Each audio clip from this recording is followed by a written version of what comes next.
कुछ सीख लिया है, पर इससे थोड़ा एक्स्ट्रा 7th स्टैंडर्ड के अंदर आता है, वो हम समझने की कोशिश करते हैं।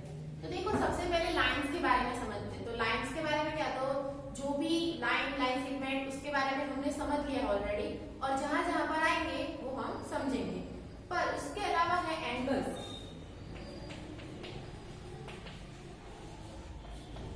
जो एंगल्स होते हैं वो 6th स्टैंडर्ड के अंदर आपने सुना होगा कि एक्यूट एंगल, जो एक्यूट एंगल होता है वो होता है 90 डिग्री से लेस देन होता है।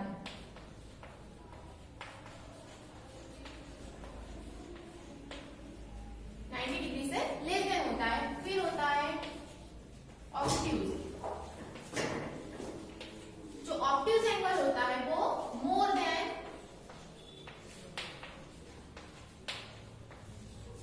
90 डिग्री, वो क्या होता है, मोर देन 90 डिग्री से बड़ा होता है। फिर आता है राइट एंगल।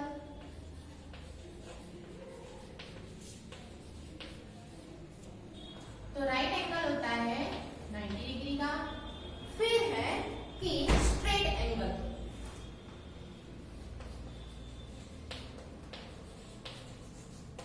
जो स्ट्रेट एंगल होता है वो आपको याद रखना है कि वो 180 डिग्री का आता है। अब 180 का क्या होगा, तो एक सिंगल लाइंस होती हैं और उसके ऊपर जो एंगल्स होते हैं तो उसको क्या बोलते हैं, वो यहाँ तक मतलब सिंपल लाइन है और उसके ऊपर जो एंगल्स बनते हैं वो होते हैं 180 डिग्री के राइट स्ट्रेट एंगल।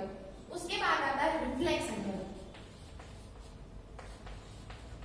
और ये जो रिफ्लेक्स एंगल होता है वो 180 डिग्री से ज्यादा होता है। तो यहाँ पे लिखेंगे हम मोर देन 180 डिग्री।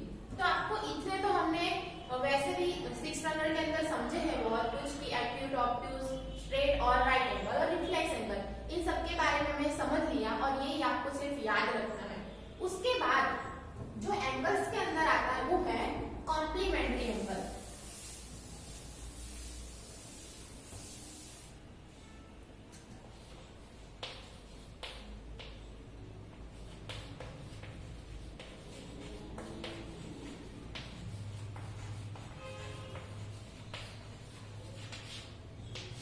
जो कॉम्प्लीमेंट्री एंगल्स होते हैं वो क्या होते हैं, तो वो 90 डिग्री से होते हैं। मतलब ऐसे दो एंगल जिनका एडिशन करते हैं, जिनको ऐड करते हैं तो कॉम्प्लीमेंट्री एंगल्स बनते हैं। जैसे कि एक एंगल है 30 डिग्री का और दूसरा एक एंगल है 60 डिग्री का। तो इन दोनों का ऐड करूंगी मैं 30 degree plus 60 degree is equal to 90 degree. मतलब ये दोनों को मिला के जो एंगल्स बनता है उसको हम क्या कहते हैं, कॉम्प्लीमेंट्री एंगल्स। तो ये 90 डिग्री का होता है और वो दो एंगल्स को मिला के होते हैं। तो क्वेश्चन कैसे होता होगा, शायद ऐसे भी आ सकता है और दूसरा एक आ सकता है कि एक एंगल है 70 डिग्री का और दूसरा आपको पूछा है, मतलब उसको हम एक्स कहते हैं कि एक 70 डिग्री का ऑलरेडी दे दिया है, दूसरा हमें पता नहीं है, पर उसको कहा है कि ये एंगल कितने डिग्री का होगा तो हमें कॉम्प्लीमेंट्री एंगल्स मिल सके। तो उसके लिए हमें क्या करना है, 70 डिग्री x प्लस, या फिर 70 लिखो तो भी चलेगा, 70 degree plus x is equal to 90। अगर कॉम्प्लीमेंट्री एंगल लिखा है तो ही 90 लिखेंगे।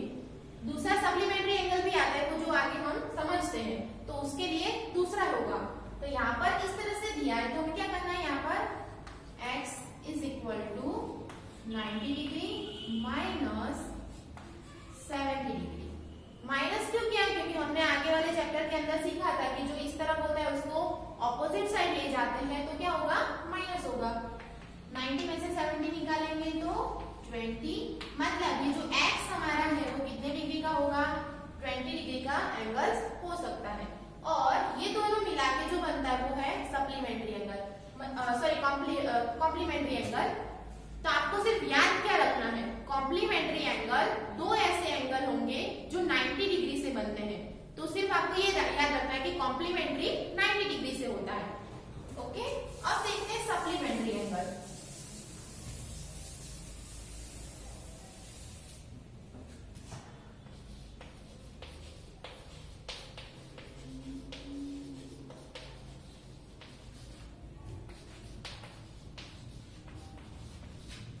सप्लीमेंट्री एंगल होते हैं वो ऐसा कह सकते हैं कि वो 180 डिग्री के होंगे।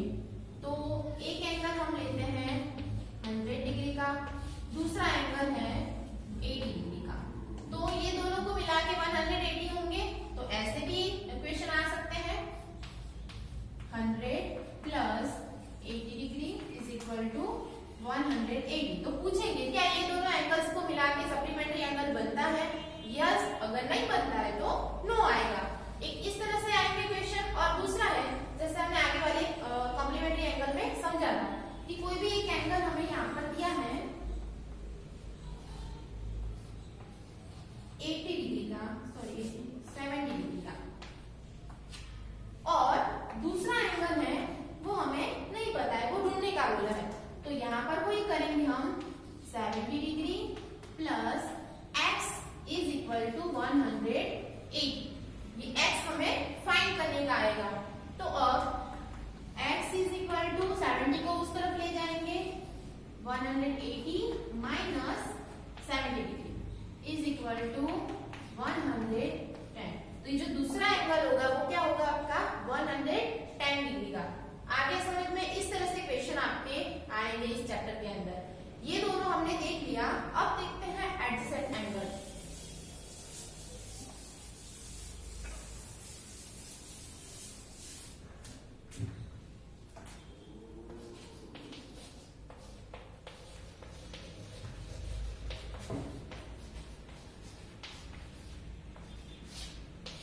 अभी एडजेसेंट एंगल क्या होते हैं?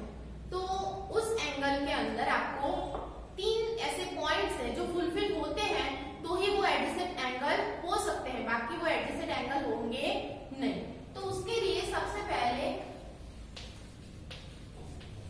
कॉमन वर्टेक्स,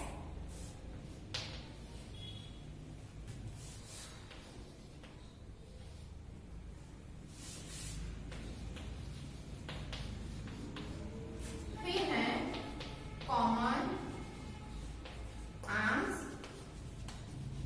और तीसरा पॉइंट है non common arms, non common arms on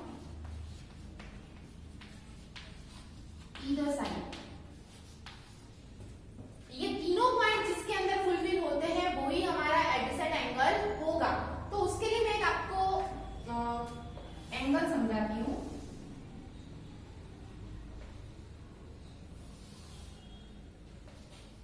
A B C और यहाँ पे O। तो ऐसे एंगल्स के बारे में हमने अगले वाले चैप्टर के अंदर समझ लिया है, पर यहाँ पर जो ये एडजेसेंट एंगल है उसके लिए समझने की कोशिश करते हैं। तो यहाँ पर आपको देखो जो वर्टेक्स है वो क्या है, O है, और बाकी के अलग अलग आपको एंगल्स बना के दिए AO B BO C। पर एडजेसेंट एंगल के अंदर ये तीन पॉइंट फुलफिल है या नहीं है वो समझते हैं। सबसे पहला पॉइंट है कि कॉमन वर्टेक्स। ये जितने भी एंगल्स बनते हैं उसमें जो O उसका जो वर्टेक्स है वो कॉमन होगा। तो तीनों एंगल्स के अंदर देखो AOB बनाओ या फिर BOC बनाओ, पर कॉमन क्या है? यहाँ पे देखो AOB और BOC, ये दोनों एंगल्स जो बनते हैं, और ऐसे दो एंगल्स जिसके अंदर एक तो कॉमन पॉइंट उसका जो है वो वर्टेक्स कॉमन होना चाहिए, तो दोनों के अंदर कॉमन वर्टेक्स है। यस।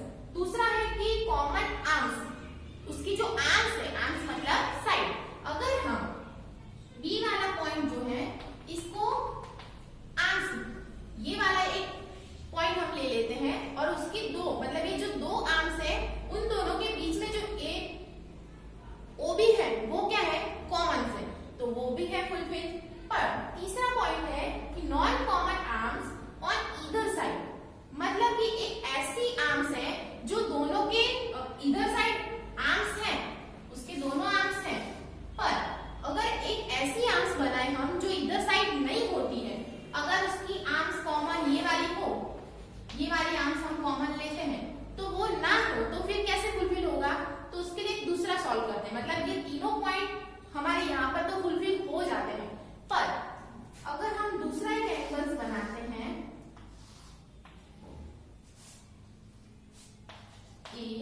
एंगल हो सकता नहीं है।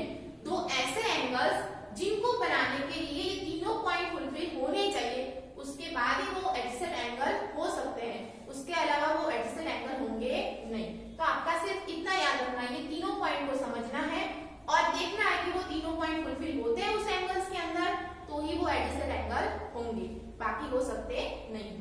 उसके बाद देखते हैं लीनियर पेयर।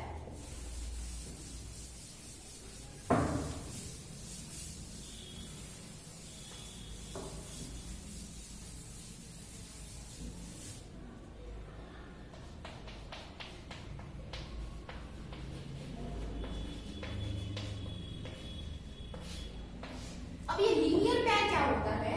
तो जो लीनियर पेयर होते हैं वो 180 डिग्री से बने होते हैं। दो, जैसे कि एक उसके अंदर सिंगल लाइंस होंगी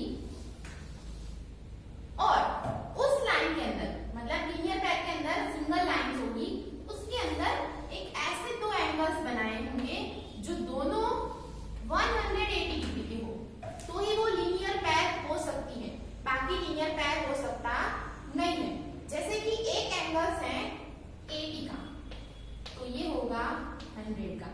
ओके, लीनियर पेयर के अंदर आपको याद क्या रखना है? वैसे तो 180 डिग्री के दो एंगल्स होते हैं, उसके लिए तो हम सप्लीमेंट्री एंगल भी बोलते हैं, उसको रिफ्लेक्स एंगल भी बोलते हैं, तो फिर दोनों में समझने में बहुत ही कंफ्यूजन होगा। पर यहाँ पर ये कहा है कि लीनियर पेयर, लीनियर मतलब एक लीनियर पेयर होगी, मतलब लाइंस होगी, लीनियर स्ट्रेट लाइन होगी, उसके ऊपर दो ऐसे एंगल्स होंगे जो दोनों को मिला के क्या होगा 180 डिग्री का। जो सप्लीमेंट्री एंगल्स के अंदर होते थे वो दो अलग अलग एंगल्स होते थे, पर यहाँ पर लीनियर पेयर के अंदर एक स्ट्रेट लाइन जाती होगी और उसके ऊपर दो एंगल्स होंगे, उसको ही हम क्या बोलेंगे लीनियर पेयर। मतलब एक स्ट्रेट लाइन आपको याद रखनी सिर्फ कि लाइन के ऊपर जो दो एंगल्स बनाए हुए हो उसको क्या बोलते हैं हम लीनियर पेयर बोलते हैं, और लीनियर पेयर का टोटल क्या होता है वो 180 डिग्री से बनी हुई होती है। आगे समझ में, सिर्फ इसके अंदर यही याद रखना है हमें। उसके बाद है वर्टिकली ऑपोजिट एंगल।